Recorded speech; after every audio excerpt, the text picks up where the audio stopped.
Le plus grand site de webcam live réservé aux adultes. 14h-16h, Brigitte Lahaie, Sud Radio. Bonjour à tous, nous sommes ensemble durant 2 heures et nous sommes sur Sud Radio et ensemble avec Arthur Vernon. On va se poser cette grande question, le couple a-t-il encore un avenir? Alors certains pensent que non et prônent le polyamour, le libertinage ou même le célibat et la sexualité, enfin pas la sexualité mais l'apostrophe asexualité. Et c'est vrai qu'il faut dire qu'on n'a jamais eu autant de gens célibataires, même si la plupart ont été mariés et ont vécu quelque temps en couple. Et en même temps, quand on regarde la dernière enquête sur la sexualité des Français, eh bien, cette enquête a révélé que les gens font nettement moins l'amour. Et d'ailleurs, c'est important de le rappeler, on a plus de relations sexuelles lorsqu'on vit à deux que lorsqu'on vit seul. Comme quoi, eh bien, donc, avec Arthur Vernon, on va aborder les nouvelles manières de s'aimer aujourd'hui et peut-être qu'on va se poser cette grande question, est-ce que la fidélité a encore du sens? Faut-il se quitter dès que la relation n'est plus au beau fixe? Est-ce mieux de dépasser les crises inhérentes à la vie à deux? Ou est-ce qu'il ne vaut pas mieux vivre des expériences amoureuses successives? Je vous propose de venir en débattre avec nous et de nous raconter comment vous gérez, vous, votre vie affective. Et pour ça, vous nous appelez au 0826 300 300. Bonjour Arthur Vernon. Bonjour Brigitte. Alors vous étiez peut-être en avance sur votre temps quand vous veniez il y a une quinzaine d'années avec moi débattre sur la question du couple, de la fidélité, puisque vous prôniez déjà le fait que de toute façon rester fidèle c'est une utopie, c'est difficile, on est des infidèles de nature. Oui, nous sommes des animaux. Après, voilà, il y a déjà un premier constat. Accepte-t-on de se considérer comme un animal, certes plus évolué, parce qu'avec un cerveau plus développé et une forme de conscience de qui on est, mais si on accepte le concept d'être un animal et non pas un être supérieur, avec potentiellement un dieu ou plein de choses qui nous distingueraient de l'animal, alors il suffit de regarder comment fonctionne le règne animal pour se dire que l'animal il veut manger et il veut se reproduire. Et en fait les chercheurs en biologie, puisqu'on a des chercheurs en biologie qui se sont posés ces questions, on dit que chaque être vivant sur cette planète a comme programmation génétique dans son ADN la volonté de transmettre ses propres gènes. Et à partir de là va en découler, consciemment et surtout inconsciemment, une véritable volonté de chercher à se reproduire. Et comme on n'a pas véritablement la volonté comme ça de se reproduire, ou c'est quelque chose, un désir d'enfant qui est plutôt rare, ce qu'on va éprouver en réalité, c'est un désir de relation sexuelle. Donc c'est quelque chose qui est très présent et qui est très ancré dans notre programmation génétique et dans notre cerveau. Et à partir de là, tout ce qui va être un obstacle à cette relation sexuelle, eh bien, le cerveau, l'inconscient, va le remettre en cause et va se dire non, il faut qu'il y ait cette relation sexuelle. Et parfois, le couple peut être une espèce de prison, puisque pour des raisons principalement culturelles, mais aussi, on va dire, économiques, voire religieuses, il y a eu une forme de diktat de l'exclusivité sexuelle attachée au couple. On se dit, lorsqu'on est dans un couple, on ne doit plus avoir de relations sexuelles qu'avec la personne avec qui on est dans le couple. Arthur Vernon, je connais bien sûr vos théories et elles sont intéressantes, et c'est vrai que la pulsion sexuelle, elle est très animale et nous avons en tant qu'humains une pulsion sexuelle, mais en même temps, on a aussi un cerveau qui est un petit peu plus développé que beaucoup d'espèces animales. Est-ce que vous ne croyez pas que vous oubliez tout ce qui est de l'ordre des sentiments dans votre théorie quelque part? Parce que, encore une fois, moi je prône pas la fidélité à tout prix, et je crois que les auditeurs le savent très bien, mais il y a quand même quelque chose qui nous diffère réellement des animaux. C'est ce qu'on pourrait appeler l'attachement, le sentiment amoureux, la passion et l'amour. Bien sûr, mais là, dans les sentiments que vous venez de donner, et qui évidemment existent et qui sont très importants pour l'être humain, il y en a certains qu'on peut décorréler de la sexualité et qui, dans l'imaginaire collectif, ne le sont pas encore. Quand on parle d'attachement, de sentiments très forts, voire d'amour, on peut en éprouver pour ses parents ou ses enfants, par exemple. Bien sûr. Et on va pas mettre de sexualité dedans.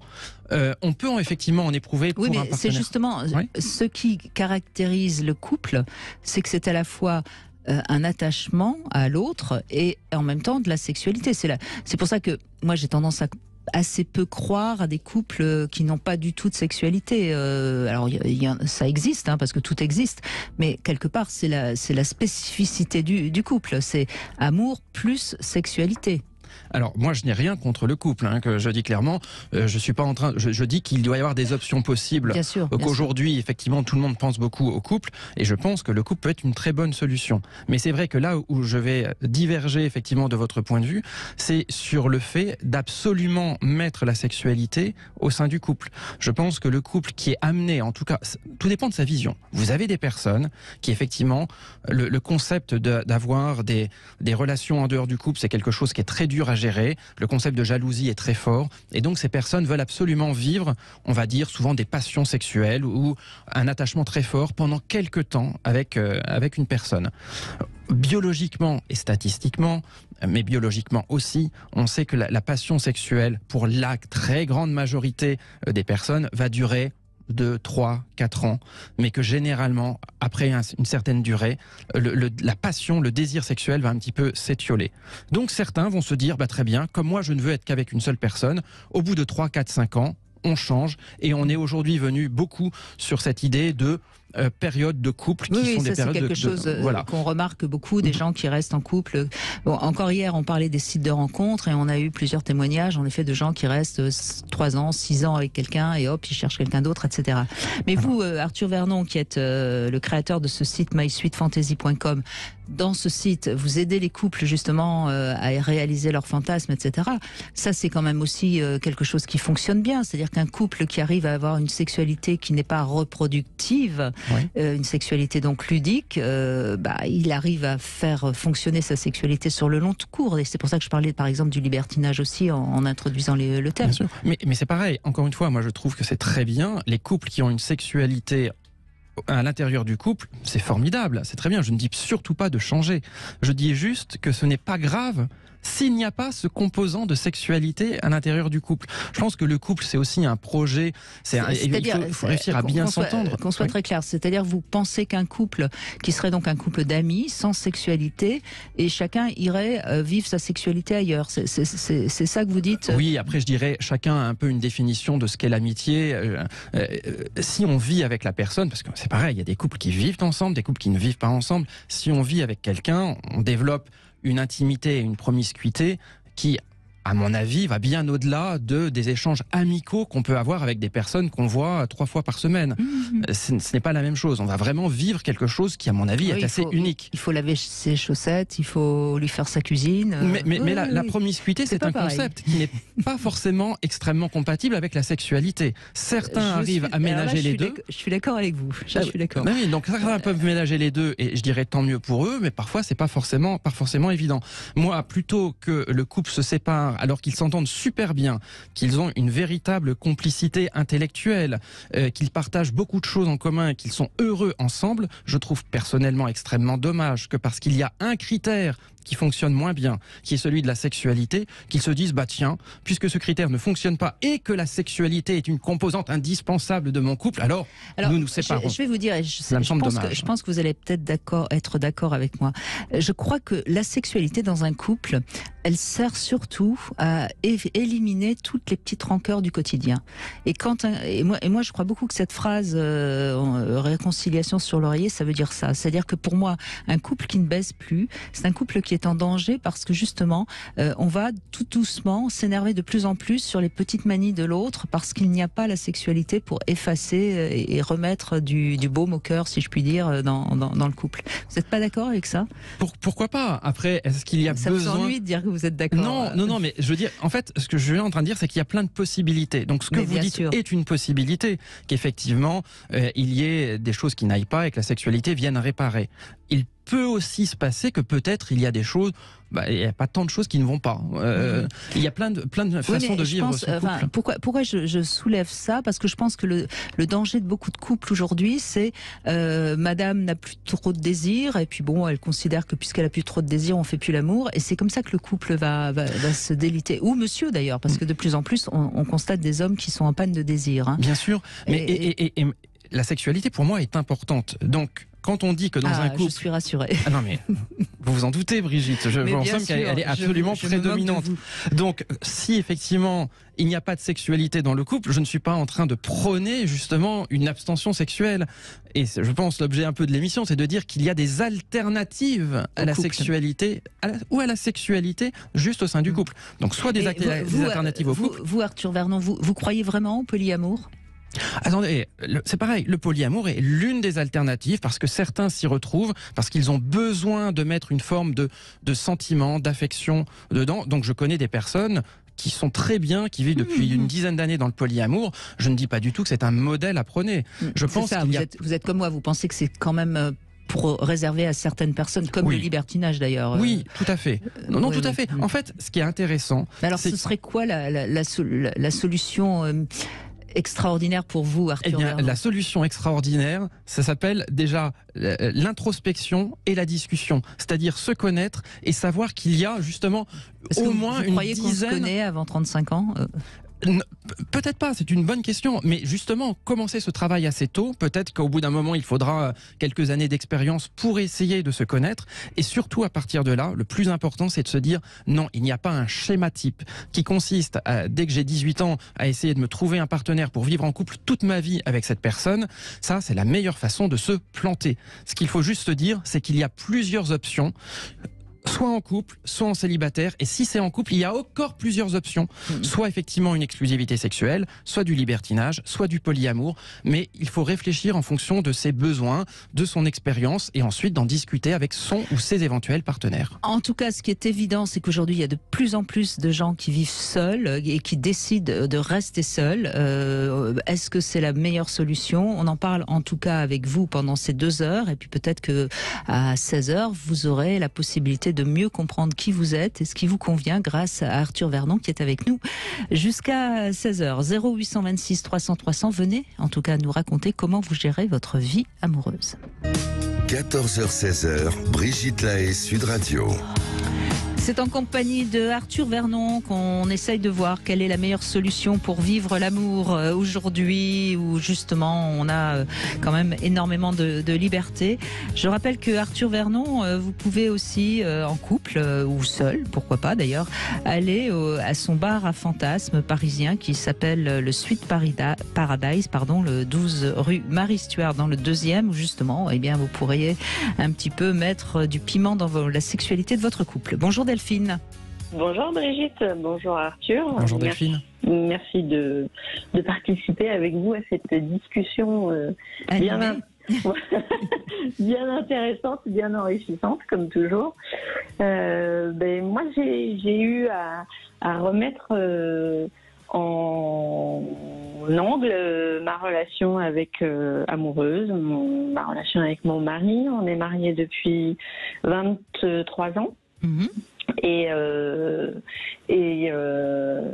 moi j'avais comme masque et comme modèle le contraire de ce que j'avais vu avec mes parents parce que j'en avais passablement souffert, c'est-à-dire que des parents divorcés très jeunes pour moi puisque j'avais 4 ans et je les ai vus patauger avec leurs relations respectives parce que je sais pas les compter ni pour l'un ni pour l'autre et puis ça a été à chaque fois des marasmes vécus pour moi et puis de les voir eux aussi pédaler dans la semoule, dans la relation Mais qu'est-ce que vous dites quand vous dites il pataugeait, ça veut dire quoi? Il s'aimait plus Ils se comprenaient pas en fait. Je crois que la base première, c'est qu'ils ne se comprenaient pas, ils étaient incapables d'exprimer leurs objectifs de vie et d'essayer de les mettre en corrélation l'un avec l'autre. En fait, parce que la base du couple, je pense, elle est quand même là. C'est de réussir à marcher sur le même chemin. Oui, bien sûr, mais alors ça veut dire quoi? Ça veut dire qu'il y en a un qui avait envie d'aventures multiples, que l'autre était pour une fidélité à tout prix, enfin... j'oserais vous dire que je suis même pas sûre qu'ils le savent encore aujourd'hui. Ils le savent encore aujourd'hui, et l'un et l'autre. Mais alors, qu'est-ce que vous avez vécu, vous, en tant moi, ça a qu'enfant ? été la multitude de partenaires, en fait. Hein, les durées de vie pendant 2 ans, 3 ans d'un côté, 6 mois de l'autre, du côté paternel. C'était pas de stabilité, en fait, et puis pas de compréhension, pas de construction. D'accord, donc vous avez une image d'un couple qui n'est pas soudé, quoi, qui part fonctionne pas, qui se construit pas, qui essaie pas de se comprendre, et puis beaucoup de souffrance au bout du compte, hein, parce qu'à chaque fois c'était retour à la case départ, et on recommençait, on vivait seul, enfin il vivait seul. Et ils se retrouvaient, d'accord. Et donc vous en contrepartie, vous avez eu envie de former un couple solide. Voilà, c'est ça. Je me suis dit, je veux partir à contre-pied. Je veux surtout pas vivre ça. Je veux vivre un couple serein, exclusif. Sexuellement, certainement aussi, parce que culturellement, je n'entrevoyais pas. Là, vous faites plaisir à Arthur Vernon en parlant de culture. Bien sûr, je voyais pas trop d'autres solutions, quoi, en fait. Hein. Oui, et alors ? Et puis, ça a été jusqu'à à peu près une dizaine d'années, 7-8 ans. Et puis là, gros vide pour des raisons extérieures du couple, en fait, hein, qui sont venus enrayer la machine, et perte de chemin commun. Et puis gros trou relationnel, remise en question, et je me suis posé la question de savoir, puisque j'ai été chercher sur un site très connu pour une pomme croquée, les raisons de cette perte de relation, en fait, si ça pouvait venir de moi, si ça venait de mon mari. Et puis rencontre avec discussion avec un homme qui ont duré 2 ans et qui ont remis tout en angle ma vision du couple, en fait. D'accord. Et cet homme, ça a été votre amant ou c'était juste Non, vous n'avez pas passé le cap. Non, j'ai pas réussi à franchir le cap parce que je fais partie de ces femmes qui ont besoin d'affection, déjà, d'émotion et d'affection pour engager de la sexualité. Elle y était, et je pense que si j'avais passé le cap, j'aurais lâché mon couple actuel. J'aurais brisé mon couple parce que j'aurais pas été en capacité d'être sur du polyamour. J'ai regardé le polyamour avec beaucoup de curiosité pendant tous ces mois, et me dire, est-ce que je fais partie de personnes qui ont besoin d'aimer plusieurs personnes et qui se trouvent une stabilité de cet ordre-là. Et puis non, parce que pour le vivre, il aurait fallu que mon conjoint, mon mari actuel, soit en accord avec ce mode de fonctionnement-là. Soit au courant, parce que c'est peut-être ce qu'il faut tout de suite dire, Arthur Vernon, c'est que le polyamour, c'est pas quelqu'un qui en cachette a plusieurs amours. Non, c'est quelque chose qu'on dit à l'autre, et c'est quelque chose qui est partagé dans une relation. C'est la définition même, effectivement, du polyamour par opposition à de l'infidélité. C'est que le polyamour se discute au préalable avec, on va dire, son partenaire actuel pour éventuellement voir s'il y a une possibilité que chacun puisse avoir d'autres partenaires en toute transparence et éthique. Je pense que l'éthique, c'est le maître mot du polyamour, et on ne cache rien à ses partenaires, je dis bien ses partenaires actuels, à la fois celui avec qui on est et éventuellement les autres partenaires qui viendront. Donc ce n'est pas de l'infidélité qui est cachée et elle qui est dissimulée. Et quand on est célibataire, eh bien on le dit à tous les partenaires qu'on va rencontrer qu'on est polyamoureux ou polyamoureuse. Alors justement, Delphine, puisque vous êtes dans un questionnement, et ça revient à ce que Arthur Vernon proposait dans l'introduction, que chacun se questionne. Vous allez rester avec nous, et puis dans un instant, on va vous aider dans votre questionnement, Delphine. 16h, Brigitte Lahaie, Sud Radio. En compagnie de Arthur Vernon, nous essayons de comprendre quel est l'avenir du couple en cette année 2023 et avec Delphine, on va essayer de comprendre justement où elle en est dans ses interrogations. Donc vous êtes en couple depuis 23 ans, Delphine. Il y a des hauts et des bas, c'est normal, mais là vous êtes en train de vous poser des questions. Est-ce que vous avez envie de continuer votre histoire? Est-ce que vous avez envie de prendre des amants? Qu'est-ce que vous diriez là, comme ça, si je vous pose la question, quel est votre désir là, immédiat? Là, immédiat, non, de reconstruire mon couple, de le reprendre sur des bases plus saines, dans le sens où autant l'un que l'autre, on pose les éléments qui sont indispensables pour nous dans la relation de couple, en fait.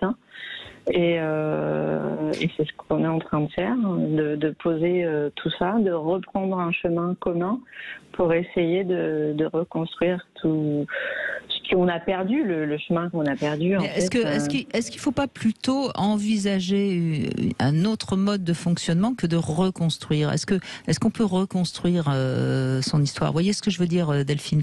Peut-être qu'il y a des choses qui se sont arrêtées parce que vous avez chacun évolué et que le couple aussi a évolué, parce que je rappelle toujours qu'un couple, c'est 1 + 1 = 3. Parce que qu'est-ce qui vous manque aujourd'hui? Qu'est-ce qui pose problème finalement pour vous dans vos désirs? D'avoir cette besoin mais c'est là où ce besoin de me sentir exister, en fait, vis-à-vis de l'autre, et c'est là où je m'aperçois que dans bien des cas on va en extérieur du couple parce que on cherche des réponses à nos blessures au travers des yeux des autres, j'ai l'impression. Donc il y a deux travails à faire sur soi. D'abord, apprendre à s'aimer. C'est clair, oui. C'est ce que j'essaye de faire pour moi. Et voir si après, la personne que l'on aime est compatible avec l'autre en face, en fait. Et de ce que j'ai pu avoir comme discussion avec quelques hommes, et dont un en particulier qui m'a accompagnée pendant 2 ans, c'était un peu les mêmes problématiques. On cherche à penser, en fait, des blessures au travers du regard de l'autre, quoi. Et quand on les trouve plus dans le regard de son conjoint, on s'imagine qu'il n'est pas capable de nous accompagner, donc on va les chercher ailleurs. Alors qu'il faut pas, pour moi, il faut pas attendre après l'autre. Il faut d'abord prendre à bras le corps ses problèmes et essayer de les résoudre soi-même. Alors c'est vrai, mais c'est aussi pas tout à fait si simple que ça. Si on se sent plus désiré, aimé, et que l'autre n'essaye plus de nous séduire, c'est vrai qu'on peut à un moment donné avoir envie d'autre chose. Oui. C'était, moi, c'était tout à fait dans cette phase-là. Et bon, on a compris que c'était lié à un manque de volonté de mon mari de fonctionner comme ça, mais une incapacité par rapport à des problèmes, à des blessures personnelles, en fait, que lui avait. Et donc, du coup, là, on est en train de remettre dans l'angle le fait est-ce qu'il va être en mesure de m'apporter ces besoins-là, de séduire, d'être séduite, de désir aussi, et inversement, est-ce que moi je vais répondre aux besoins qu'il va avoir? Bon, il est venu évidemment la notion de libertinage. Est-ce que le libertinage pourrait être une solution? On a vite réalisé que c'était peut-être, au vu de la crise du couple, c'était peut-être pas le bon moyen.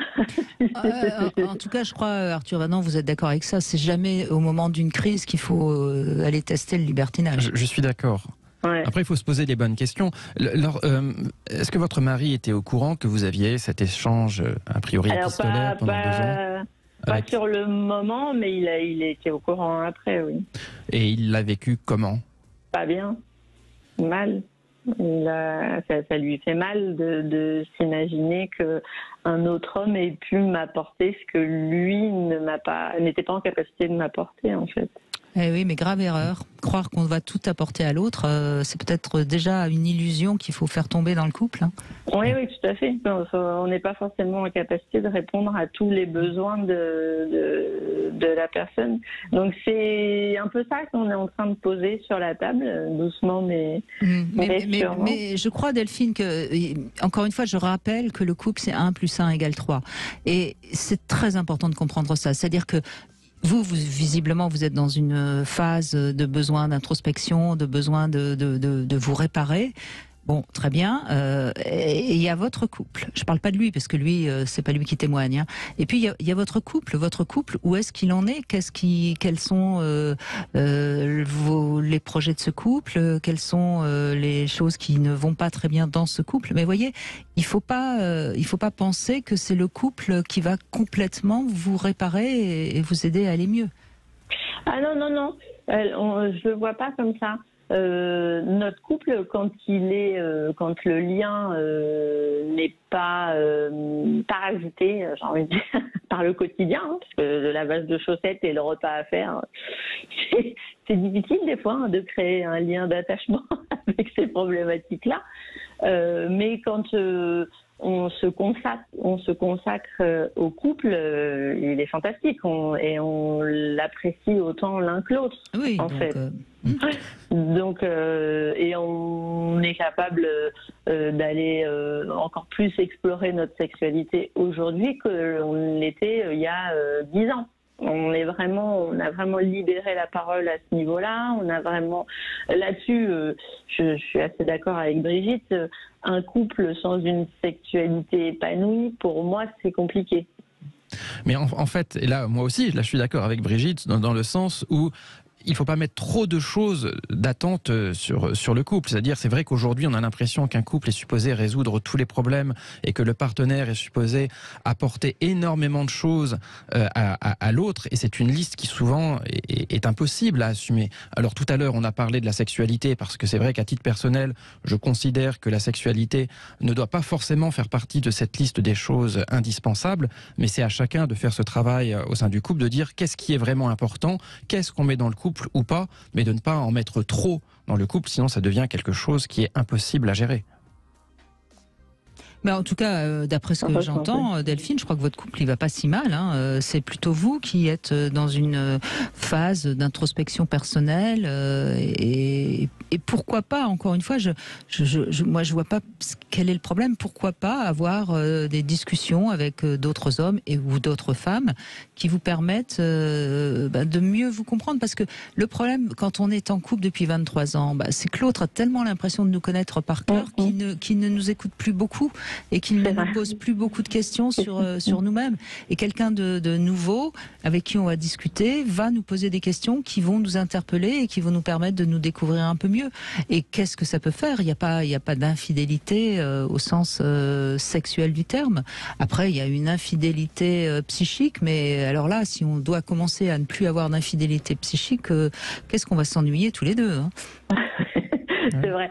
C'est vrai que ça a été beaucoup ça, d'avoir un autre regard en fait. C'est souvent ce que je disais, j'ai besoin d'avoir un autre regard sur moi parce que j'ai l'impression que le regard de mon mari, il a fait le tour, quoi. Il me voit comme un meuble, comme un objet et il s'interpelle plus sur moi, mon évolution, ma façon de vivre, ce que j'ai envie de vivre, les projets. Mais au-delà de ça, c'est surtout parce qu'il en avait plus les capacités psychologiquement. Donc, parce que là, ça se remet en fonctionnement et je vois bien qu'il reprend ces notions-là comme j'ai pu les vivre avec lui. Peut-être encore une fois que justement le fait que vous ayez un petit peu conversé avec un autre, ça a relancé son intérêt pour vous et ça, on connaît bien ce processus aussi, Arthur Vernon. Bien sûr, le danger, parce que le problème, lorsqu'il y a des contacts avec d'autres personnes, qu'on peut retrouver d'ailleurs aussi même dans le libertinage, c'est que derrière, ça peut susciter une forme de jalousie qui va être ou non contrôlée. Et la jalousie, c'est toujours la peur de perdre l'autre. Et donc forcément, ça peut entraîner une modification des comportements. Et ça relance le désir. Et oui. Merci Delphine, en tout cas, de ce questionnement que vous avez partagé avec nous. Alors, on retrouve votre complice, Arthur Vernon, Flore Chéry, avec qui vous avez à la fois créé ce site mysweetfantasy.com et puis avec qui vous travaillez à ce bar à fantasmes parisien, le Sweet Paradise, n'est-ce pas Flore? Bonjour. Exactement. Bonjour Arthur, bonjour Brigitte. Bonjour Flore. Et donc je vais vous parler de la taille du pénis. Encore, ben oui, qui serait cette fois-ci en augmentation. C'est la dernière étude qui fait trembler toutes les rédactions sexo. Cette taille du pénis masculin en érection, elle serait donc en augmentation sur 3 décennies. Elle est passée de 12,2 cm à 15,2 cm. C'est pas rien. Et c'est pas rien, c'est une étude plutôt sérieuse parue dans le Journal of Math. Parce que 2,5 cm, ça fait presque 1 cm tous les 10 ans, quoi. C'est ça, on gagne à peu près. Mais qu'est-ce que ça va être dans 50 ans? Il y a une chute des glaces, et une fonte des glaces, et il y a une augmentation pénienne en même temps. Donc ça, c'est une étude plutôt sérieuse, elle est parue dans le Journal of Mansers fin 2022. Les chercheurs expliquent leur méthodologie, ils ont croisé les données recueillies sur plusieurs bases de données dans le monde, notamment PubMed, le plus grand moteur de recherche d'études biologiques et médicales internationales, mais aussi Embase et Cochrane Library, 2 autres grandes bases de données dans la biomédecine. Ils ont retiré les données qui avaient été mesurées suite à une opération chirurgicale ou celles qui avaient été le fruit de l'automesure, parce qu'on connaît les hommes, quand il s'agit de faire du déclaratif, ça s'arrange très facilement avec la réalité. Et c'est au final 55 000 pénis d'hommes mesurés entre 1992 et 2021 à travers le monde qui ont permis de servir la science. 55 000 bits, ça fait beaucoup, donc même avec beaucoup de bonne volonté, on comprend bien qu'on ne peut pas y arriver tout seul et qu'on se serve d'une grande base de données. Ce que l'on savait déjà un peu et que l'étude confirme au passage, c'est que la taille moyenne du pénis varie en fonction des régions du monde. Un peu plus grande en Afrique subsaharienne, un peu plus petite en Asie de l'Est et nous, en Europe, on est à peu près dans la moyenne. Mais le plus surprenant dans cette histoire n'est pas là. 3 données ont été récoltées. La taille du sexe flasque, la taille du sexe au repos mais étirée et la taille du sexe en érection. Et c'est là que c'est fou. C'est peut-être cette taille-là qui compte, vous croyez pas, Flore Chéry? Eh bien oui, mais c'est cette taille-là qui compte et ça se voit dans les chiffres. Parce que la taille du sexe flasque et la taille du sexe étiré n'ont pas changé pendant les 3 décennies, pendant 30 ans. Ce n'est que la taille du pénis en érection qui a pris 24%. Une vraie inflation, donc, pire que le sac de riz chez Leclerc, qui ne servirait donc qu'à la pénétration et donc peut-être au plaisir de madame. L'étude reste cependant très sceptique sur les raisons de l'augmentation. Ce ne serait pas d'ailleurs une très bonne nouvelle. Les chercheurs évoquent leurs pistes les plus crédibles, comme les perturbateurs endocriniens, l'exposition aux produits chimiques, la sédentarité ou encore l'obésité. Il confirme que tout ce qui touche à la modification rapide de notre système reproducteur peut être dangereux. C'est un système déjà très complexe et fragile, de plus en plus impacté par la perte de la qualité du sperme et par des maladies féminines en progression comme l'endométriose. Alors une taille de pénis en augmentation, une bonne nouvelle qui en cache plutôt une mauvaise. Oui, ça voudrait dire que comme c'est plus compliqué de se reproduire, il faut que la taille du sexe augmente pour que les spermatozoïdes soient envoyés plus profondément. Enfin, je sais pas, j'essaye de comprendre qu'est-ce que ça... parce que là, ils nous disent que c'est peut-être dû aux problèmes écologiques, finalement. Bien sûr.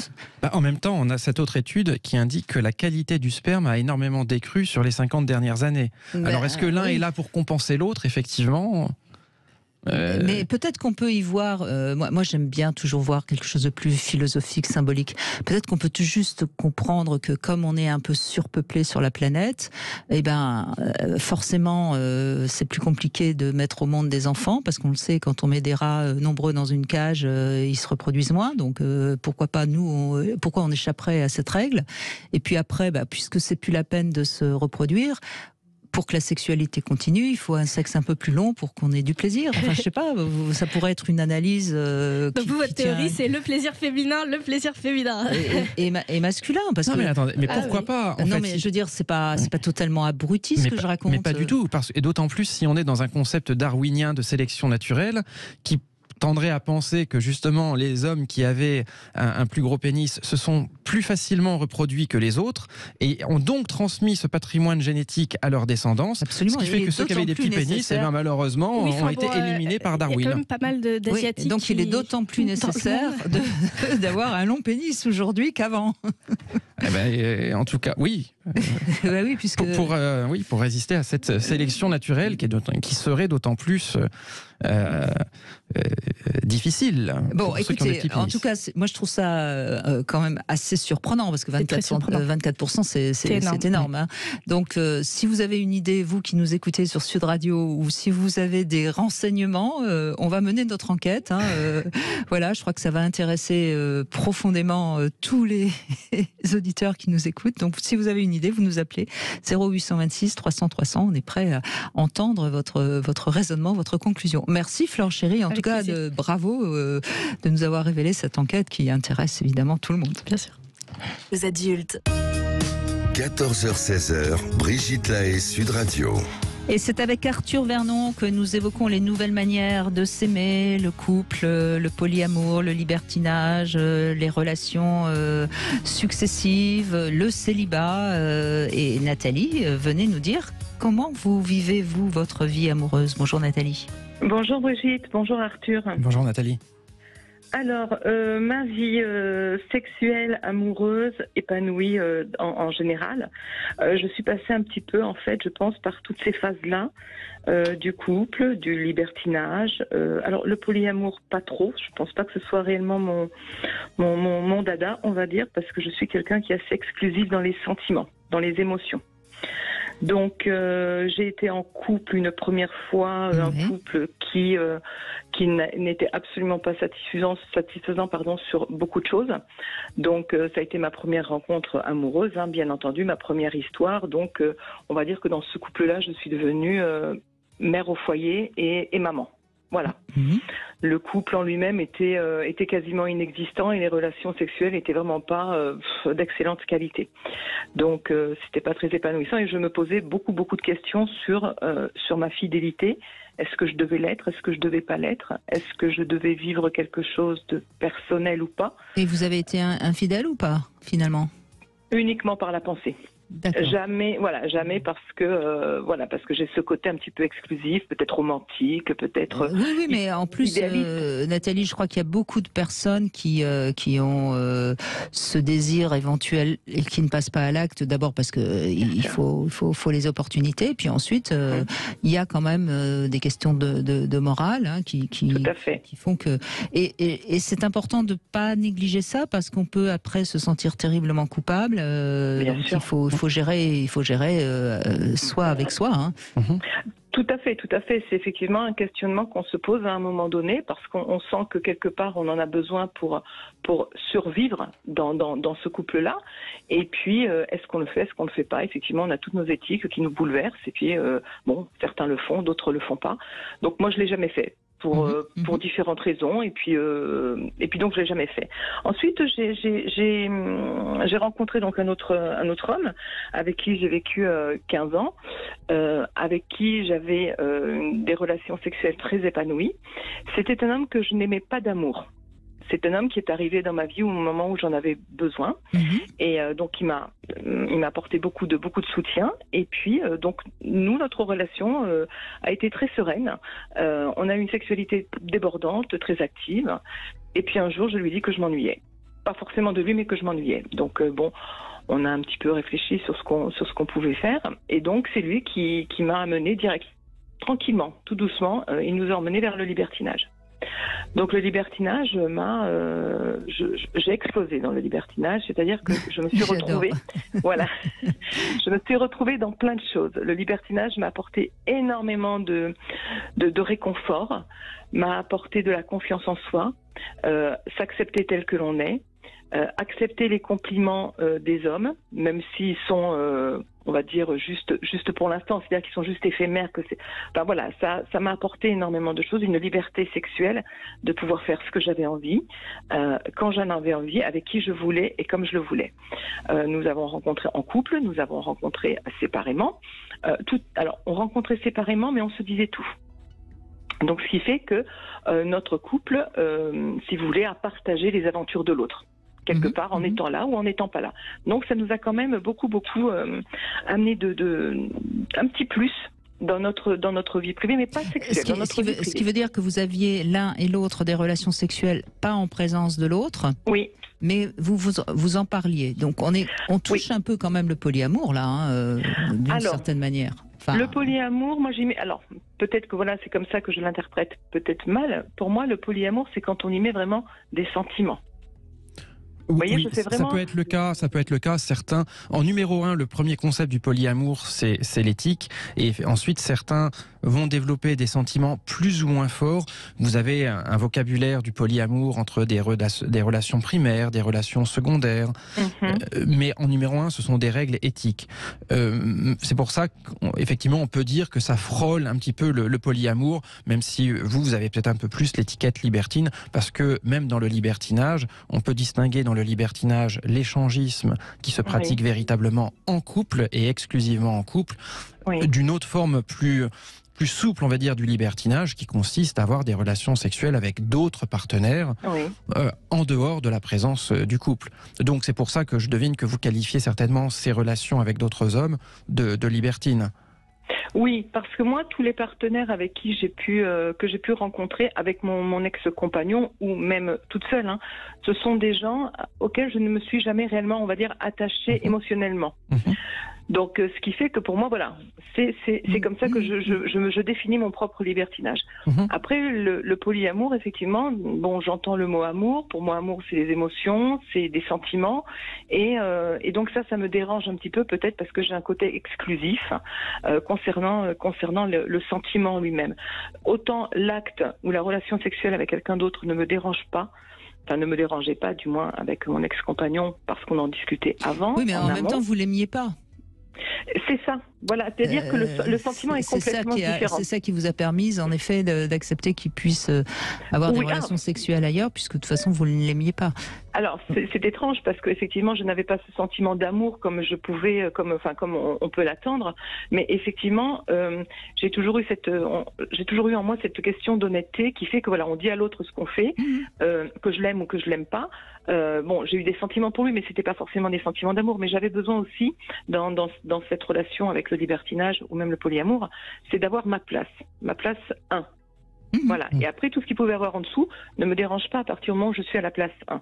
Après, ça se corse quand par contre, là, il y a quelque chose de l'ordre qui n'est plus dans cette dimension. Donc, il est vrai que quand il sortait lui tout seul de son côté, ou faisait quitter le domicile pour passer la nuit avec une libertine. Bon, même, vous voyez, si j'avais pas de sentiment envers lui d'amour, c'est quelque chose dont il a fallu beaucoup discuter avant, parce que j'étais pas d'accord. Oui. Et puis après, voilà, on en discute, et puis après, voilà, j'ai compris qu'il fallait effectivement, pour le laisser lui aussi, effectivement, vivre un petit peu ce qu'il avait envie de vivre, que je prenne sur moi et que je le laisse partir pour qu'il puisse le faire. Oui, mais c'est pour ça que je trouve qu'on n'est pas loin du polyamour, en effet, parce on voit bien que ça bon. Alors lui était réellement dans le polyamour, puisqu'effectivement les libertines qu'il avait, il les voyait régulièrement, donc il en faisait presque des maîtresses. Et effectivement, voilà, il y avait du sentiment qui s'en mêlait. Et en fait, quand tous les deux on était en intime, à la maison, dans notre vie de couple au quotidien, il y avait toujours ces libertines qui étaient quelque part entre nous deux, et ça c'est dérangeant. Mais ce qui est intéressant dans votre témoignage, Nathalie, c'est qu'on a l'impression que vous êtes assez claire avec ce que vous recherchez dans votre vie amoureuse, en tout cas. Vous savez ce que vous voulez, ce que vous ne voulez pas, ce qui est déjà pas mal. Oui, c'est vrai que je sectorise beaucoup les choses parce que, quand on prend le milieu du libertinage, c'est ce que je disais à mon ex-compagnon, si j'avais écouté tout le monde, je t'aurais quitté 1000 fois. 1000 fois pourquoi peut-être pire, sûrement pas mieux. Donc, ce qui fait que voilà, j'ai arrivé à un moment donné à sectoriser les choses. Je sais qu'effectivement, le couple, pour moi, c'est quelque chose de très important. C'est ce qui d'ailleurs nous a séparés avec mon ex-conjoint, c'est qu'à un moment donné, le lien du couple, lui, l'avait perdu. Il n'était plus dedans, puisqu'il avait besoin effectivement d'autre chose. Donc le couple 1 + 1 = 3, oui, mais ce 3 c'est aussi nous. Donc il est vrai que pour que le couple puisse vivre... Oui, parce que sinon ça fait 1 + 1 + 1 + 1 + 1 = 3 et au carré ou évidemment. Voilà, quand on met un pied effectivement dans le libertinage, on a l'impression que tout d'un coup on peut tout faire comme on veut. Sans rendre de compte forcément à l'un ou à l'autre, parce que voilà, c'est la liberté, je fais ce que je veux, t'inquiète pas, je rentre à la maison ce soir, tout ira bien. Et en fait non, c'est pas comme ça que ça fonctionne. C'est très compliqué le libertinage en même temps. C'est quelque chose de... Oui, mais en général, les libertins ont des règles très claires entre eux. Oui, puis il faut s'y tenir, parce que sinon c'est un petit peu... Enfin, il faut surtout pas que le libertinage rentre dans le couple. Que le couple aille dans le libertinage est une chose, mais il faut pas que ce soit le libertinage qui rentre dans le couple en fait. Et les règles peuvent être très différentes d'un couple à l'autre. Et moi, il y a quelque chose que j'entends dans votre discours et que je trouve évidemment très bien, c'est que vous insistez beaucoup sur la discussion, et celle-ci est indispensable, et notamment au préalable. Quand vous dites, bon, est-ce qu'il va pouvoir passer la nuit ou non chez quelqu'un d'autre? Oui, ce sont des discussions importantes à avoir pour que chacun puisse exprimer quelles sont ses craintes, comment on peut le rassurer par rapport à ses craintes. Et ce que j'ai aussi entendu dans votre témoignage, c'est que même lorsque vous aviez ces aventures séparées, à un moment, vous vous retrouviez pour les partager, et que cela a pu également, d'une certaine façon, augmenter votre complicité, parce que vous étiez justement dans le partage de quelque chose de très intime, et que cela a peut-être pu renforcer votre couple à la suite de ces épisodes séparés. En tout cas, on voit bien que chacun fait comme il peut aujourd'hui, mais qu'il a aussi la liberté de faire comme il a envie. Et ça, c'est quand même aussi très très nouveau depuis la nuit des temps. Voilà, et ça c'est vraiment formidable. C'est effectivement une énorme avancée par rapport à un modèle de société qui était quasiment imposé, et où maintenant il y a beaucoup plus de flexibilité et certainement beaucoup moins de jugement social. Certainement. Merci beaucoup Nathalie. On va continuer après les infos à évoquer les différentes manières de s'aimer aujourd'hui. Et puis tout de suite la devinette. On a parlé de centimètres il y a un instant avec Fleur Chéry. Qu'est-ce qui mesure 15 cm et demi et qui excite de nombreuses femmes, Arthur Vernon? 14h-16h, Brigitte Lahaie, Sud Radio. En compagnie de Arthur Vernon, écrivain, scénariste et cofondateur avec Fleur Chéry du site mysweetfantasy.com. Je rappelle, c'est un site sur lequel vous pouvez aller inscrire votre fantasme, et Arthur et Flore feront l'impossible pour le réaliser. Alors, est-ce qu'il y a des nouveaux fantasmes justement qui arrivent sur ce site? On a de plus en plus de fantasmes de couple, donc qui veulent vivre une expérience de couple, et de plus en plus de jeux de séduction. De couple, c'est-à-dire un fantasme vécu en couple, donc pas individuellement, chacun de son côté, et de plus en plus dans le jeu de rôle, c'est-à-dire où on demande à ce qu'il y ait un jeu de séduction. Donc on sait que c'est avec quelqu'un qui sera un comédien ou une comédienne, mais le couple a envie une tierce personne qui va jouer un rôle, et on nous donne des circonstances, que ce soit un restaurant ou parfois même d'ailleurs au Sweet Paradise, et où une personne va venir draguer l'un ou l'autre du couple, et puis qu'ensuite ça puisse évoluer. Donc tout est déjà scénarisé, mais donc on est quand même dans une thématique qui est très proche du jeu de rôle. Donc ça, il y a 3-4 ans, on l'avait beaucoup moins, et on en a beaucoup plus de ce type de demandes sur les derniers mois. Et oui, donc vous êtes au cœur de la fantasmatique des couples. Ah oui, c'est toujours très intéressant. Voilà. Évidemment. Alors, on va donner la parole à Christelle, mais d'abord, je voudrais la réponse à ma devinette. Qu'est-ce qui mesure 15 cm et demi et qui excite de nombreuses femmes? 15 cm et demi, c'est très précisément le résultat de l'enquête que Flore vient d'indiquer sur la nouvelle taille. C'est pour ça que j'ai choisi cette devinette. Voilà, sur la taille du sexe. Donc on aurait envie évidemment de vous répondre un pénis en érection. Eh oui, mais c'est évidemment pas ça. Vous bien. En fait, c'est un billet de 500 €. Ah oui, aussi, tiens donc. Eh oui, vous voyez, comme quoi. Peut-être qu'il faut y voir un lien, je ne sais pas. Je ne sais pas. Bonjour Christelle. Bonjour Brigitte, bonjour Arthur. Bonjour Christelle. Alors, racontez-nous, vous étiez en couple pendant pas mal d'années déjà, Oui, on s'est connus jeunes, on s'est connus 18 ans, on s'est mis en couple à 19 ans. On est restés 13 ans ensemble. Donc ça s'est terminé suite à la découverte de son infidélité. Donc c'est vous parce que vous découvrez qu'il a eu une relation extra-conjugale que vous décidez de le quitter, ou c'est lui parce qu'il est tombé amoureux d'une autre? Je pense qu'il est tombé amoureux, qu'il l'a pas. Il a essayé de me retenir, mais quand j'ai tenté de revenir, il était très très odieux. Enfin, il était totalement différent. Donc je pense qu'il était tombé amoureux en fait. De toute façon, aujourd'hui, il est encore avec il est avec cette personne finalement. D'accord. Parce que c'est pas tout à fait la même chose entre le fait qu'on dit moi je suis pour l'exclusivité sexuelle, donc si tu me trompes, mais faut-il encore bien le prévenir avant, ce sera mieux.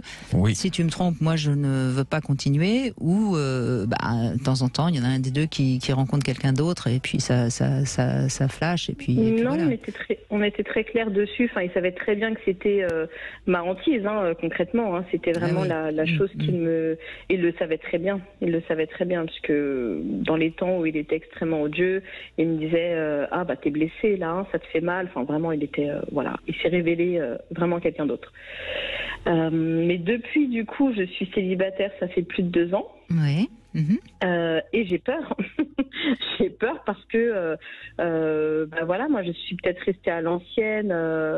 Mais c'est attendez, c'est votre droit d'abord, Christelle. Il faut surtout pas imaginer que être fondamentalement dans le besoin que l'autre soit fidèle, c'est un droit aujourd'hui tout à fait respectable et acceptable.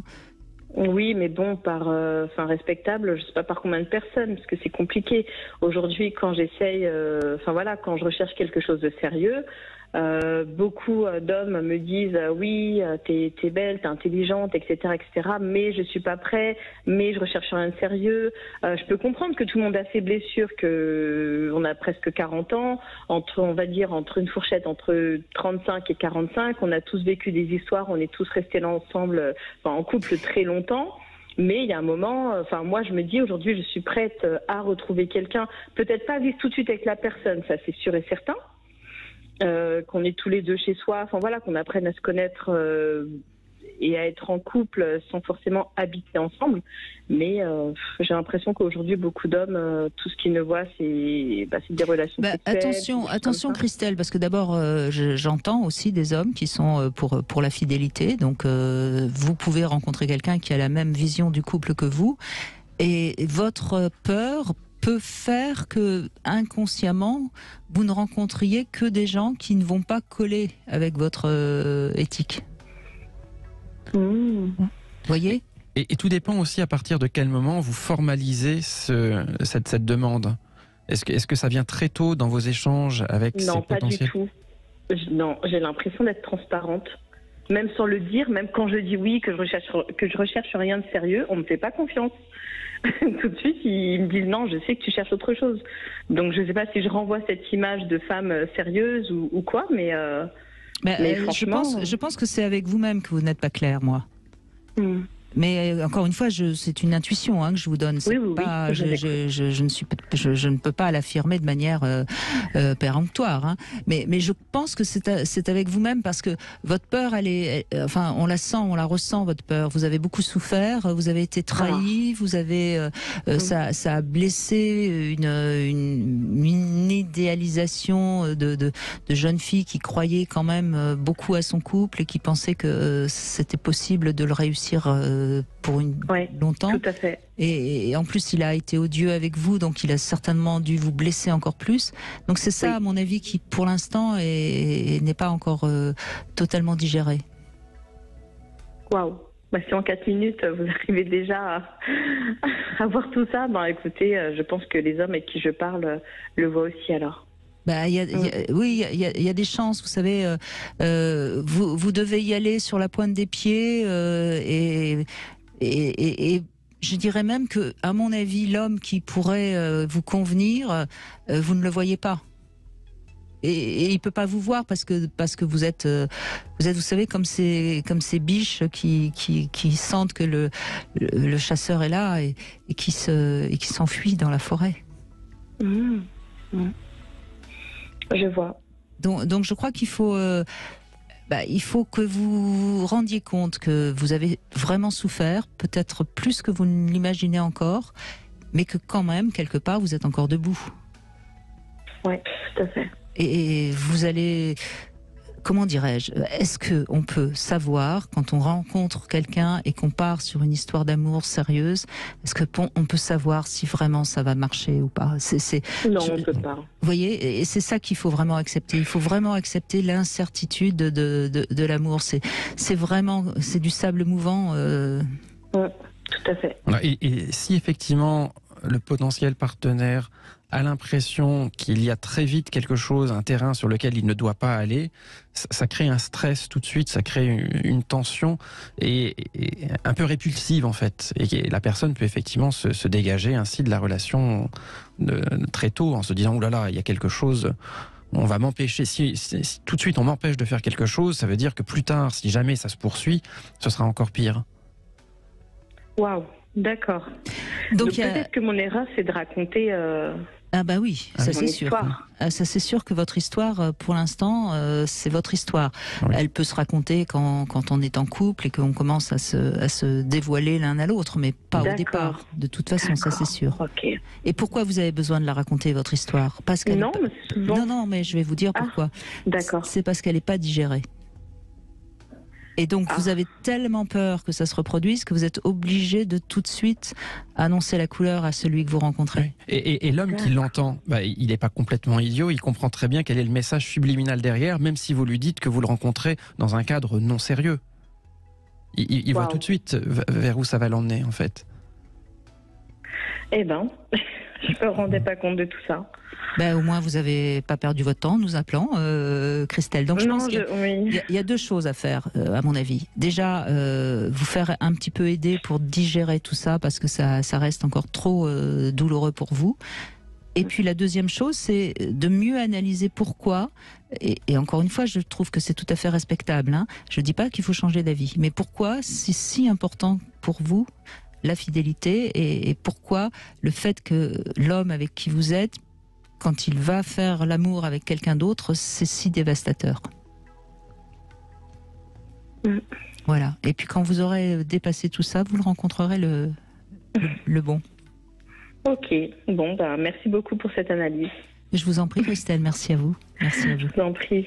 On va faire une petite pause et puis on continue bien sûr à évoquer les différentes manières d'aimer. Et on voit bien que, je crois Arthur Vernon, ce qui est intéressant dans le témoignage de Christelle, c'est on voit bien que nos expériences, quelles qu'elles soient, eh bien il faut en effet les digérer, mais elles vont aussi modifier notre façon de voir l'amour et de voir la relation amoureuse. Tout à fait. Et c'est effectivement en fonction de ces expériences également, heureuses ou malheureuses, ça va nous aider à trouver exactement ce qu'on recherche et ce qu'on a envie de vivre avec un ou plusieurs partenaires. 0826 300 300, à vous maintenant de nous raconter. 14h-16h, Brigitte Lahaie, Sud Radio. Avec Arthur Vernon, écrivain, scénariste et également créateur de ce bar à fantasmes parisien, le Sweet Paradise, 12 rue Marie-Stuart dans le 2e, où vous pouvez aller seul ou en couple, justement, titiller votre libido. Bonjour Michel. Oui, bonjour. Merci d'être avec nous. Merci à vous de m'accueillir dans votre émission. Donc vous êtes marié et vous avez testé le libertinage, c'est bien ça? Oui. Oui, effectivement, je suis marié depuis une trentaine d'années. Bon, c'est vrai qu'il y a quelques années de ça, j'étais un peu, comment dire, un manque de sexualité, on va dire, enfin un peu seul, un peu perdu. Et donc... alors que vous étiez encore en couple, pourtant. Ah, mais je suis toujours en couple. Oui, non, mais vous étiez un peu en manque de sexualité en couple, donc, hein? Oui, tout à fait. Et donc, bon, je tapotais sur Internet et c'est en même temps, suite à une émission que j'avais entendue sur la radio concurrente où vous étiez avant. Oui. Et donc, je tapote sur Internet et tout, et puis bon, je discute avec une femme qui m'a dit, bon, ben, on peut se rencontrer dans un club si tu veux, bon, et puis on se voit, on boit, bon. Voilà, et donc j'ai testé comme ça. Et c'est un concept qui m'a plu. Alors elle, bon, elle était plus sur un truc... Mais vous y avez été sans votre femme, donc? Oui, au départ sans ma femme, tout seul. Et donc, voilà, elle était un peu plus, à la fin, elle était un peu plus prenante. Moi, j'ai dit non, moi, je suis libertin, je suis marié, je n'ai pas envie de changer ma vie et tout, mais bon, c'est juste, voilà, pour le sexe, on va dire, pas plus, quoi. Et bon, voilà, donc ça s'est fait. Donc avec elle, bon, après, j'ai coupé les pommes parce que bon, ça devenait galère. Et c'était c'était pas mon esprit à moi, quoi. Bon, c'était du libertinage, du profiter de l'instant présent, du C'est-à-dire bon que moment, vous étiez d'accord pour faire l'amour avec d'autres femmes, mais vous n'aviez pas envie d'entretenir une relation parce que pour vous, c'était important que votre femme reste votre femme. Oui, mais c'est toujours comme ça. Oui, d'accord. En fait, c'est quelque chose que, bon, moi, c'est le sexe, c'est une chose. J'ai des personnes que je vois plus ou moins régulièrement parce que, bon, mon téléphone, oui, ben, on est libre, tu viens, bon, voilà. Ok, ça marche, mais bon, ça irait pas plus. J'irai pas jamais vivre avec elle ou, bon, et elle, je pense pas avec moi. On n'a pas les mêmes envies, les mêmes trucs, mais c'est vrai que sexuellement, ben, c'est sympa, voilà. Mais est-ce qu'aujourd'hui, votre femme est au courant? Est-ce qu'elle va avec vous en club? Est-ce que vous avez encore de la sexualité? Avec la personne avec qui j'ai coupé, elle devenait un peu harcelante et ma femme, bon, elle l'a appris, donc j'ai tout coupé. Bon, a priori, elle m'a dit qu'elle m'avait plus ou moins pardonné. Bon, après, bon, voilà. Mais aujourd'hui, elle sait que vous continuez à aller de temps en temps en club ou pas? Non, mais j'ai essayé d'y proposer de faire parce que, bon, sexuellement, entre nous, bon, ben, j'ai l'impression que le désir, l'envie est un peu cassé dans notre couple, mais ça fait X années de ça, hein, c'est pas de maintenant. Hein. Et j'essaye de voir. Alors bon, à un moment, on avait essayé des pilules pour moi, pour dire bon, mais que ça marche mieux. Ça n'a rien fait, sauf me filer un mal de crâne parce que c'était pas ce qui marchait. Ça arrive, donc, voilà. Ça arrive que le Viagra donne des maux de tête, c'est vrai. Voilà. Après, bon, ben, on a dit, bon, ben, tiens, on pourrait essayer d'acheter un jouet. Bon, donc j'ai acheté un jouet, on a essayé, bon, sans plus. Là, 2 ans après, j'ai offert un calendrier de l'Avent avec des jouets pour voir, mais elle l'a à moitié ouvert. Bon, enfin, bon, oui, on a essayé de s'interdire un peu. Ouais, c'est plus son truc, le sexe. Ça marche pas. Et en même temps, j'ai dit, bon, ben, on a essayé ça. On devrait peut-être essayer de voir dans un club. On se met à côté et puis de voir et d'entendre et de faire et d'être dans un milieu comme ça. Peut-être que ça nous redonnera le désir et on fera plus que ce qu'on fait là. Enfin, je sais pas, sans aller ailleurs avec d'autres, si vous voulez, mais d'être dans une ambiance. Et elle m'a dit non. Bon, voilà, bon, je désespère pas qu'un jour on essaye, mais bon, c'est vrai que moi, de temps en temps, bon, ben, je vais... Vous savez, Michel, on va être clair, hein, je crois qu'Arthur Vernon sera d'accord avec moi. Une femme qui n'est plus très intéressée par la sexualité, c'est rare qu'elle ait envie d'aller en club libertin. Hein. Et justement, est-ce qu'elle en souffre ou pas? Parce que vous, visiblement, vous en souffrez de ce manque de sexualité, mais est-ce qu'elle manifeste? Est-ce qu'elle vous dit que ça la fait souffrir aussi, qu'elle a un manque? Ou après tout va bien pour elle? J'ai l'impression, parce qu'à des moments, elle me dit que bon, que je peux pas, que je suis, que j'y arrive pas. Ou alors quand on fait l'amour, elle me dit bon, alors tu arrives à éjaculer? Bon ben, je suis là, j'y peux rien. Et oui, puis bon, c'est-à-dire si j'éjacule pas, c'est pas un problème. Enfin, pour moi, c'est pas un problème. C'est le plaisir de passer un bon moment, d'avoir du plaisir, de faire tout pour. Voilà. Mais est-ce qu'elle est le préliminaire, elle aime ou pas? Oui, mais c'est vrai que bon, c'est compliqué. Bon, le matin, elle se réveille. Si elle se réveille, elle se met sur le téléphone au lit. Je la caresse un peu. Des fois, j'y caresse les seins, le ventre, les cuisses. Des fois même le sexe, mais bon, souvent les cuisses sont fermées, donc bon, pour caresser le sexe, c'est compliqué. Après, je fais, et puis oui, mais Michel, vous n'êtes pas un grand romantique, et peut-être que c'est un peu ça qui lui manque. Peut-être. Mais bon, après, vous êtes comme vous êtes, et puis elle est comme elle est. Hein. Je suis pas du tout. Mais je pense que dans votre couple, vous avez pas tout. Vous êtes éloigné dans votre vision de l'amour et de la sexualité. Et c'est peut-être ça qui. Mais bon, vous avez trouvé votre équilibre visiblement. Ben oui, moi ça me convient, mais bon, ça me manque quand même parce que je me dis merde quand même. Et puis surtout, si vous faites les choses un petit peu derrière son dos, vous avez le risque de nouveau qu'il y ait une grosse dispute, on va dire, le jour où elle risque de le découvrir. Ben oui, non, mais c'est sûr. Ça vaudrait peut-être... Elle est toujours sur la suspicion, parce que bon, elle a digéré, mais bon, quand même, donc... voilà, bon, après, Mais peut-être que ça vaudrait le coup, Michel, de rencontrer un sexothérapeute et puis d'essayer de voir qu'est-ce qui pourrait, elle, lui donner envie à nouveau d'être un peu plus câline et d'avoir un peu plus d'intimité sexuelle. Parce que visiblement, c'est compliqué pour vous de communiquer. Parce que, bon, vous avez fait ce que vous pensiez pouvoir faire, vous avez acheté un jouet, mais je pense que, vous savez, Michel, il y a beaucoup de femmes qui ont besoin pour avoir de la sexualité, de choses qui se passent en amont. C'est-à-dire peut-être plus de séduction, peut-être plus de tendresse, enfin, vous voyez. Et visiblement, elle n'arrive pas à vous dire ce qui va pas et ce qu'elle a envie. Et puis, vous la questionnez par rapport à votre manière de voir le sexe. Mais je pense qu'il y a vraiment une différence entre vous. Et là, vous auriez besoin de quelqu'un pour communiquer tous les deux là-dessus.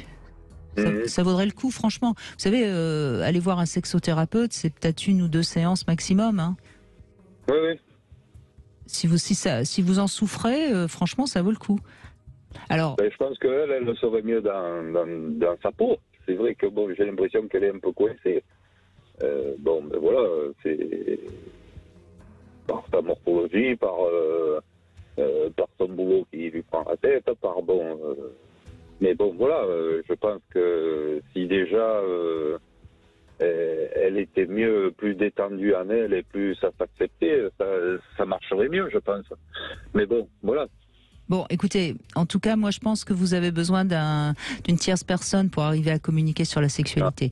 Ça me paraît nécessaire, et puis ça vous permettrait peut-être à ce moment-là de mieux comprendre qu'est-ce qui à un moment donné fait que voilà. Et puis il faudrait savoir aussi si la sexualité a vraiment fonctionné entre vous au début, et ça c'est pas vous qui pouvez répondre visiblement. Oui, parce que vous avez trouvé une solution, c'est bien, mais encore une fois avec une petite bombe à retardement, et c'est pas agréable même pour vous de vivre avec. Et ce sera encore plus désagréable au moment où elle l'apprendra. Donc c'est bien d'essayer de trouver une solution pérenne dans l'intérêt de votre couple, si vous avez envie de poursuivre justement un couple serein et épanoui.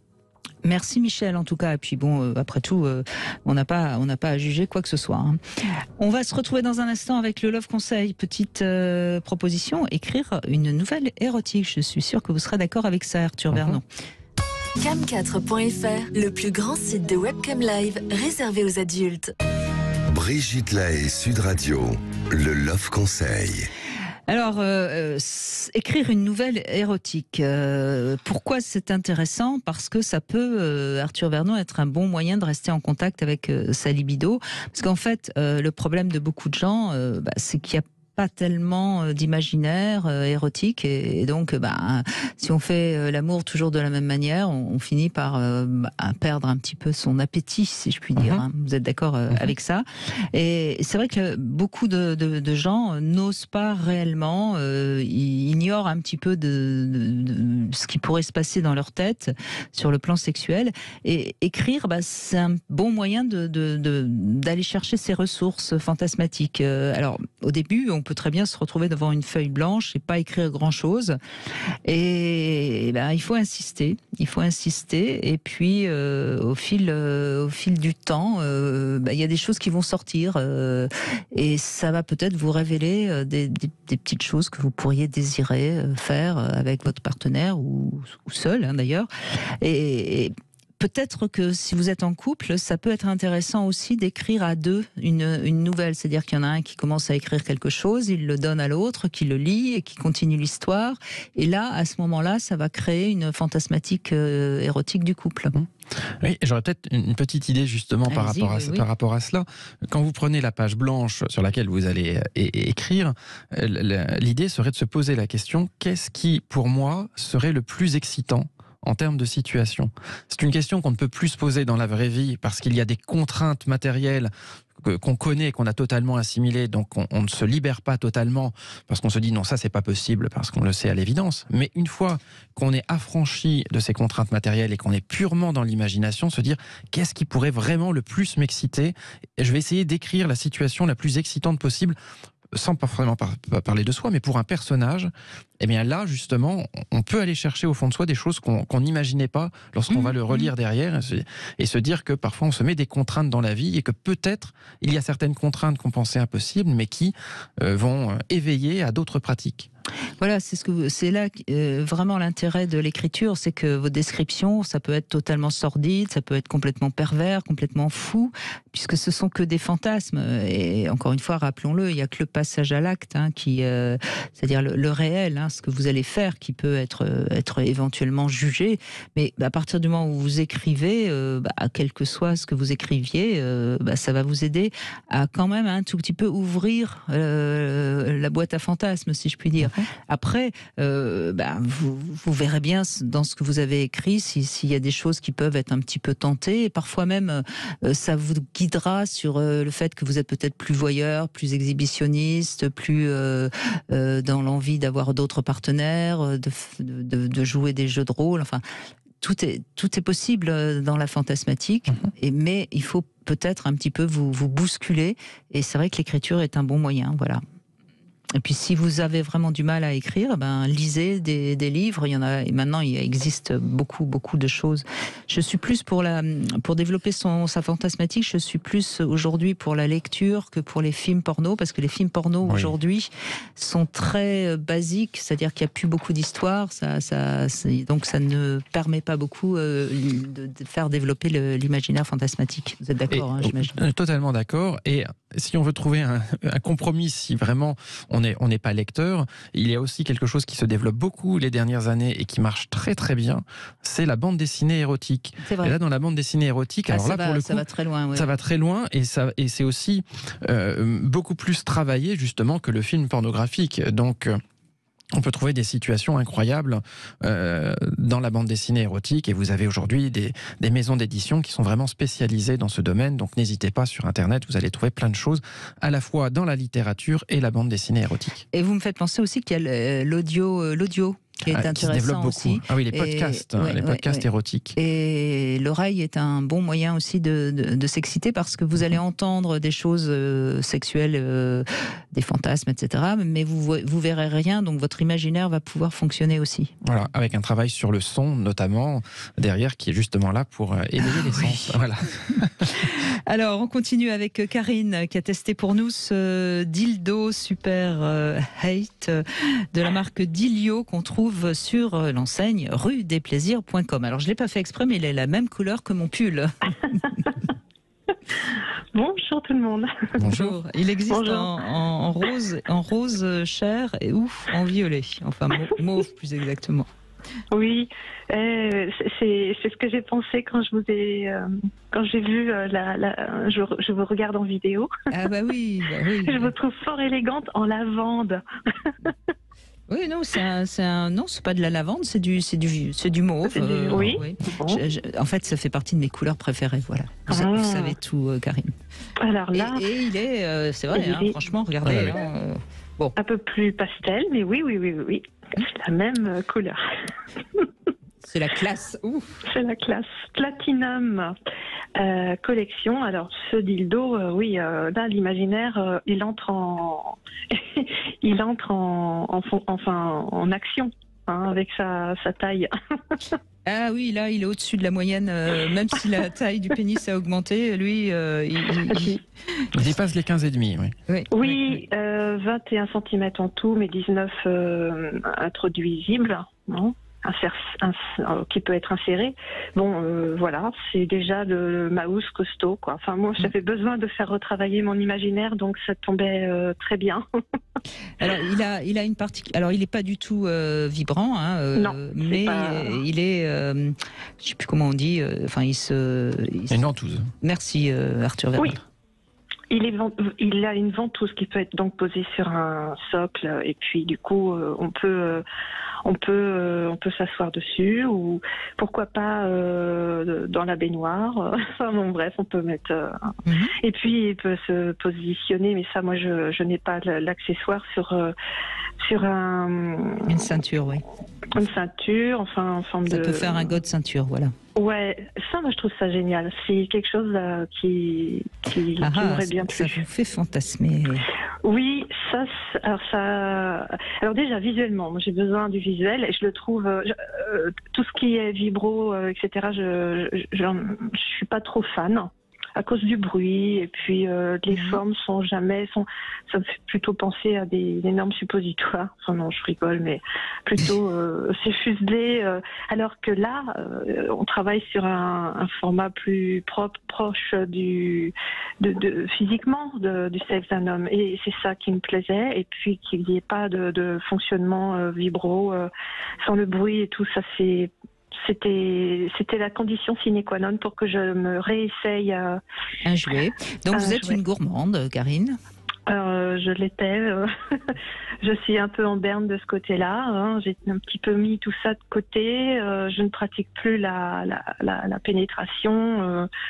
J'ai fermé la porte à des partenaires et puis je sais plus si c'est un chaos que j'ai vécu ou bien la ménopause qui s'est installée là-dessus, mais j'avais besoin de paix et d'éloignement avec tout ça. Et puis la libido, elle était plutôt en berne. Hein. Mais visuellement, il m'a réveillée, il m'a fait saliver. Je suis ravie. Il m'a fait saliver, d'abord parce que... Oui, excusez-moi Karine, mais on dit mouiller, on dit pas saliver. Oui, mais moi, il m'a fait saliver parce que je me suis surprise à avoir envie de fellation tout d'un coup en le voyant. Ah oui, donc vous avez raison, saliver, c'était le mot exact. Excusez-moi. Et puis je suis pas certaine. Alors, ça me permet ça peut permettre de voir, de savoir où on en est quand on veut se réhabituer. Il est un petit peu présent quand même. Hein. Du coup, ça fait un peu peur. Moi, il a un gland très proéminent, donc c'est quand même c'était suffisant pour reprendre doucement. Mais l'objet n'étant pas vibrant, c'était très rassurant pour moi. Et puis ça s'approche du naturel, quoi. Voilà. La texture, il y a une certaine souplesse. C'est ça qui est agréable, je trouve, quand on a perdu la main. Bon, écoutez, vous allez me donner sa note alors, Karine. Eh bien, si on fait... si on se préoccupe pas de sa taille, et bien au contraire, c'est tout à son honneur. Il est bien monté quand même. Hein. Ça, oui. Voilà, donc moi je mets à 8. Hein, il est tout doux, il est souple, il est joli. Voilà. D'accord. Eh bien, écoutez, merci Karine de l'avoir testé et merci de cet échange. Ce dildo Super Height d'Ilio, vous pouvez le retrouver sur l'enseigne ruedesplaisirs.com. Alors demain, on sera avec Ugraine. On va se poser la question pourquoi il y a de plus en plus de femmes qui désirent ne pas avoir d'enfants. C'est un mouvement aussi qui est de plus en plus important et on essaiera de comprendre les raisons. Et je vous invite donc à réagir dès à présent, si vous le voulez, sur Sud Radio. Remarquez, les hommes aussi peuvent réagir, mais c'est vrai que c'est souvent plutôt les femmes qu'on questionne sur leur désir d'enfant. On continue avec Stéphanie. Bonjour Stéphanie. Bonjour Brigitte, bonjour votre invité. Bonjour Stéphanie. Arthur Vernon qui est avec nous. Bonjour Monsieur Vernon. Alors Stéphanie, vous avez un témoignage tout à fait différent à nous faire et qui intéressera peut-être nos auditeurs. Il y a des chances. Alors moi je me présente, je suis Stéphanie et je suis escorte. Et justement, le sujet du jour, c'est effectivement l'amour. Et j'ai souvent des clients qui tombent amoureux de moi. Et ça, c'est un véritable problème. Parce que, étant donné que moi, j'ai une sexualité uniquement vénale, j'ai pas envie, si vous voulez, qu'après, ils se mettent dans une ruine financière terrible à cause de moi, quoi, en fait. Alors, vous faites quoi ? Vous stoppez vous leur dites, ça suffit, je veux plus te voir, pour éviter ça ? Ou c'est... Parce que c'est, après tout, si vous êtes... Oui, en général, oui. Oui, mais c'est vrai que j'ai énormément de copines qui sont escortes aussi, et souvent, elles cherchent vraiment à les plumer et à les raser, quoi, les mecs. Et ça, c'est pas mon cas. C'est tout à votre honneur, parce que, au fond... vous leur dites de toute façon que vous n'êtes pas amoureuse et qu'il n'y aura rien d'autre que du sexe. Enfin, du sexe. Voilà. Il y a forcément autre chose quand même, parce que quand vous entretenez une relation, même avec ce qu'on appelle un client, même si aujourd'hui, normalement, les clients n'ont plus le droit, mais bon, ça c'est autre chose. Ils prennent le gauche. Ce sont des hommes qui sont seuls ou c'est des hommes mariés généralement qui tombent amoureux de vous? C'est marrant, moi j'ai remarqué que c'était souvent des hommes très mariés. Ah oui. Parce que ça reste dans leur fantasme, dans leur fantasmagorique, c'est toujours un fantasme. Et c'est vrai qu'ils sont souvent très très mariés et avec, comment dirais-je, avec des enfants, souvent en bas âge, mais à croire qu'ils se disent prêts à tout lâcher pour vivre avec moi. Mais moi, je veux surtout pas vivre avec quelqu'un, quoi. Surtout pas. Oui. Vous êtes un petit peu dans le domaine du fantasme aussi, justement. Il retrouve certainement avec vous une dynamique sexuelle, une liberté qu'ils n'ont plus justement dans leur couple. Et donc, ça leur ouvre un champ du possible et ils ont l'impression qu'ils vont avoir un bonheur incroyable en vivant avec vous. Mais on est aussi beaucoup dans le fantasme de leur côté. Et il y a souvent ce qui se côtoie habituellement. Vous avez de la misère sexuelle qui se côtoie de la misère affective, et il suffit qu'ils soient effectivement malheureux dans leur couple pour essayer de trouver un échappatoire, une sortie, et essayer de revivre quelque chose de tout à fait palpitant par rapport à une prison dans laquelle ils s'imaginent être actuellement. Donc, oui. Et puis il y a un phénomène qui se passe souvent, Stéphanie, c'est que plus une femme échappe à l'homme, plus il en est amoureux quelque part, et plus il a envie de se l'accaparer. Donc forcément, vous êtes quelque part inatteignable, même si sexuellement vous êtes évidemment à leur disposition. Et justement, une femme publique. Oui, non, mais justement, ils se disent que c'est très pertinent. Ils se disent qu'avec de l'argent, il y a la possibilité déjà d'avoir quelque chose qui est très important pour eux, qui est le sexe. Et c'est quelque chose qu'ils aimeraient bien pouvoir poursuivre avec vous. Donc, il y a déjà cette tentative de se dire, bon, en payant, si je peux déjà avoir le sexe, peut-être que ça peut aller plus loin et qu'on peut aussi basculer sur quelque chose qui est plus sentimental.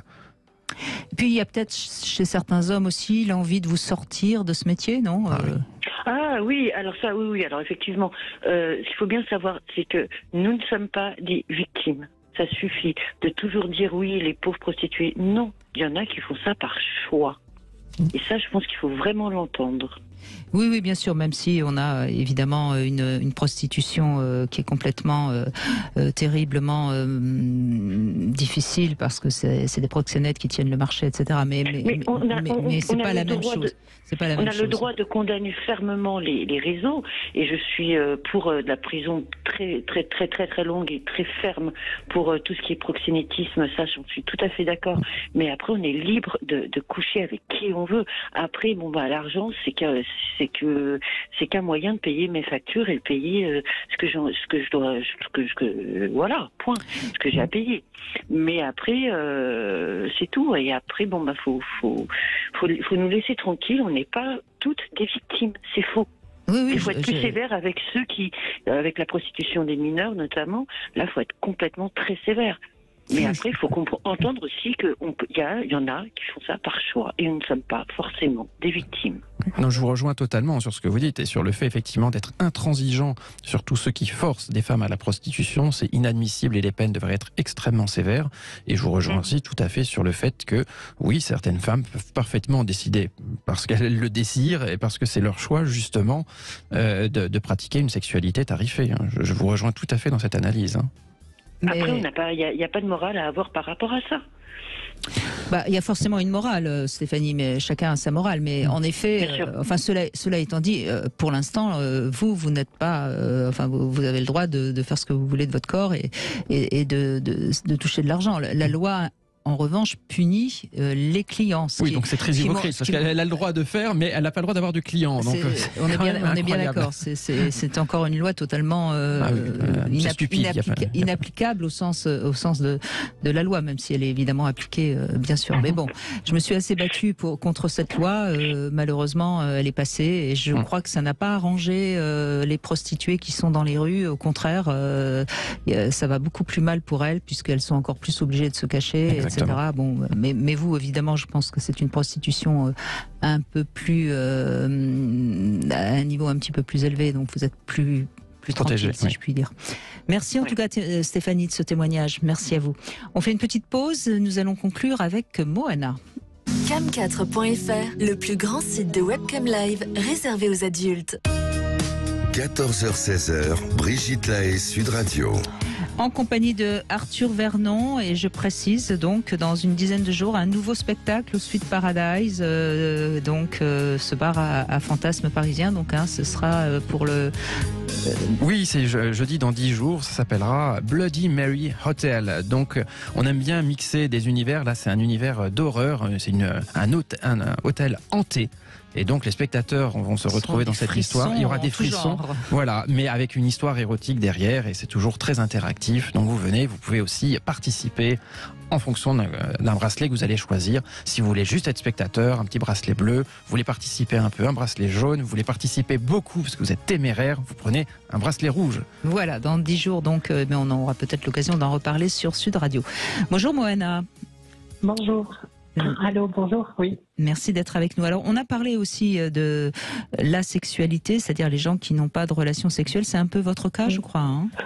Oui, alors voilà, parce que moi je suis donc autiste Asperger, d'une part. Oui.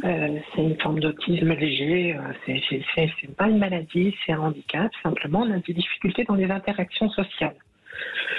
Des difficultés à nouer les relations sociales et voilà, donc ça limite beaucoup chez moi les rencontres. Et donc, effectivement, en plus, je suis une personne transgenre. Voilà, donc 2 caractéristiques. Et ça limite beaucoup chez moi donc les possibilités de sexualité. Donc, j'en ai pas de sexualité.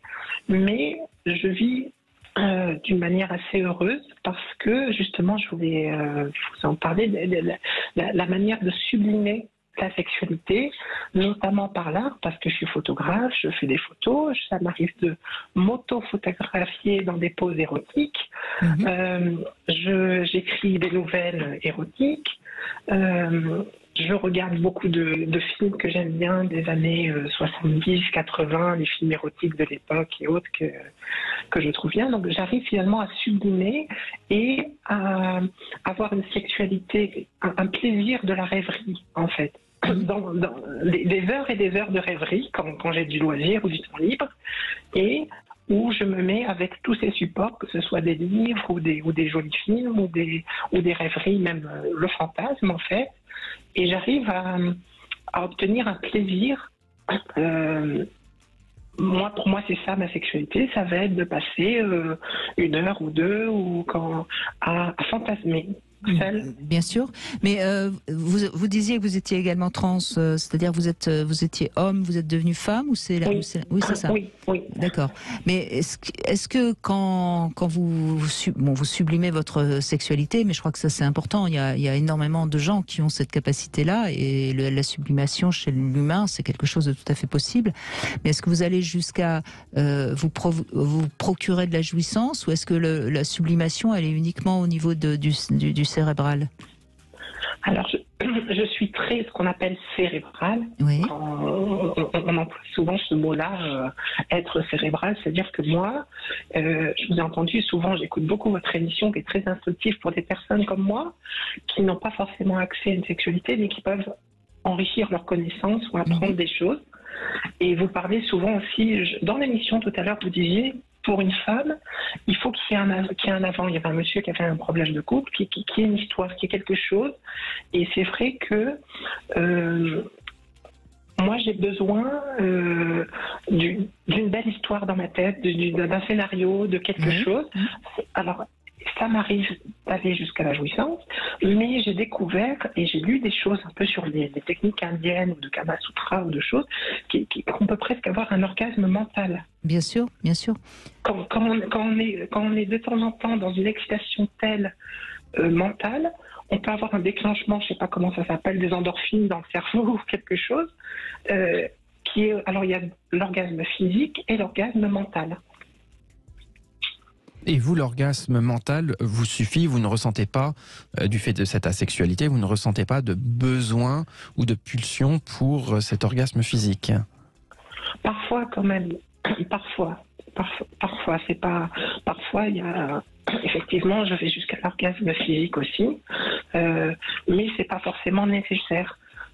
C'est pas forcément tous les jours, c'est pas forcément tout le temps. Mais j'ai l'impression, Moana, que dans votre parcours, il y a aussi eu la nécessité par rapport à la sexualité de devenir femme dans votre psychisme, et que quelque part, étant devenue femme, vous êtes plus dans un imaginaire et dans un besoin de sublimation, et puis de mettre un avant, et quelque chose qui monte, comme ferait comme serait la sexualité féminine. Il me semble quelque chose comme ça d'important pour vous. Ah, c'est vrai, j'ai toujours eu cette vision féminine de la sexualité, c'est-à-dire que pour moi, un film porno trash, comme ça, des images très crues, non, ça me déclenche pas. Par contre, j'ai regardé le film que tout le monde connaît, Emmanuel, que j'ai en DVD, un film comme Emmanuel, des années, je crois que c'était 70, 80. Ça doit être 73, 74, 72, 73. Quelque chose comme ça, oui. Alors là, ça me transporte, il y a une histoire, il y a l'exotisme, il y a le voyage, il y a des hommes en super beaux, enfin super élégants, il y a tout un... Et c'est vrai que je suis beaucoup plus sur le versant érotique. Et le côté cérébral aussi, j'ai découvert un mot que je ne connaissais pas dernièrement, le côté candolisme. Alors j'ai cherché sur l'encyclopédie ce que ça voulait dire, le candolisme, et j'ai vu que ça venait de l'Italie, qu'il y avait, que ça existe depuis très longtemps, et parfois simplement de se faire des émotions avec l'imagination. Alors moi je ne vis pas de candolisme, mais d'imaginer des situations, d'être dans le fantasme en fait. Et puis là où vous n'avez pas à être inquiète, enfin moi en tout cas je suis pas inquiète pour vous, c'est qu'on voit qu'il y a une recherche continuelle de découvrir d'autres choses. Alors je précise, le candolisme, ça vient du roi Candole, qui aimait voir sa femme faire l'amour avec d'autres hommes. Voilà, donc ça devient le plaisir que l'on peut éprouver en regardant son partenaire avec d'autres partenaires. Mais bon, là, on est évidemment dans une sexualité sublimée, mais quelque part, Moana a l'air de la vivre très bien. Elle sait ce qu'elle désire. Bon, je crois qu'on a ouvert tous les possibles aujourd'hui. Exactement. Arthur Vernon. Et alors, juste petit détail, vous parlez du film Emmanuel. Un remake est actuellement en train d'être tourné de ce film. Ah oui. A priori, donc par une réalisatrice, pour avoir un prisme un petit peu plus féministe sur ce film. Et avec comme actrice principale Noémie Merlan, qui est une excellente comédienne. Eh bien voilà. Merci en tout cas à tous d'avoir témoigné. Merci beaucoup Arthur Vernon. On peut vous retrouver évidemment sur mysuitefantasy.com et également au Suite Paradise à Paris. Tout de suite vous retrouvez C'est votre avenir, et demain on sera avec Ugraine. La question de désirer un enfant alors qu'on est déjà 8 milliards sur Terre. Est-ce que c'est encore d'actualité? On en parle demain.